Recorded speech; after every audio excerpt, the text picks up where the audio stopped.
inputs coming in on the Sabrimala case. Remember, today is extremely significant because the top court is going to, in fact, review the petition on women's entry into the Sabrimala temple. The Supreme Court is going to be reviewing the petition from today, and what we are being told is that the top court has already formed a 9-judge bench. 9-judge bench will now be hearing this matter on April 7th is what we are being told. Let's quickly go across to Neetu Regukumar, who will add more inputs to this. So Neetu, what is it that you're being told? Is the petition being heard today finally, or is this now being stalled for 7th of April? So the 9-judge bench, the constitutional bench, will hear this matter on April 9th is what we are understanding, as Ananya has been reporting from inside the court as this matter has been considered. This is a batch of petitions, not just of Sabrimala, but the Sabrimala hearing will be on the 9th of April is what Ananya is reporting from inside the Supreme Court.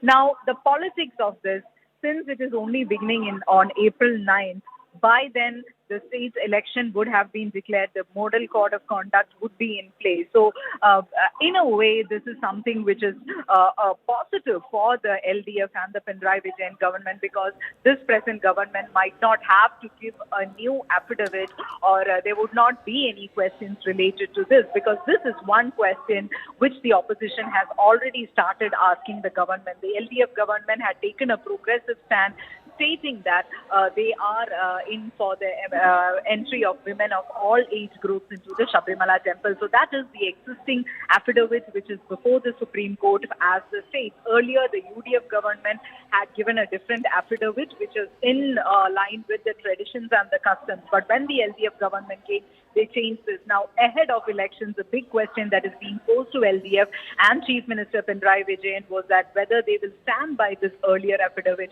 or their stand has changed, because over the years we have seen that there has been a soften, the stand of the LDF has softened when it comes to entry of women of all age groups, especially after the 2019 Lok Sabha elections, where the state, of the 20, the LDF won only one seat. So this actually comes as a relief to the LDF, because now the hearing will only begin on April 9th, and by then the model code of conduct. All right. So, Neetu, it's interesting you talk about the MCC kicking in by then, because remember, this was once a legal and constitutional question which has now quickly evolved into a defining political marker, especially just ahead of the elections in Kerala. What could this mean for the political climate in the state?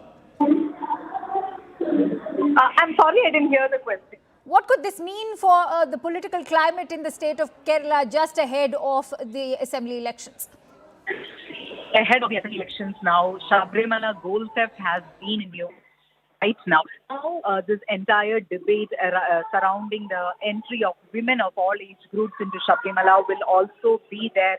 It will also resonate with the people. Opposition will be raising this issue during the entire campaign, because they will be raising this question pointedly to Chief Minister Pinarayi Vijayan. The Congress and the UDF is hoping to reap its benefits from this, because during the huge protest in 2018, it had benefited Congress in the 2019 assembly election. So the Congress and the UDF is hoping to get its benefit.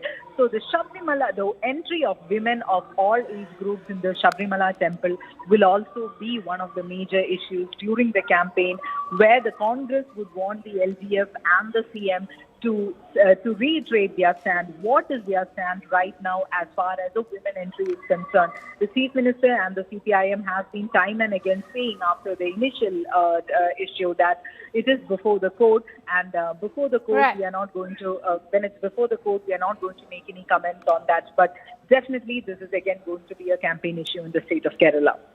Oh, absolutely, it will, especially after 2018 ruling by the Supreme Court, which has already led to polarizing debates in the state.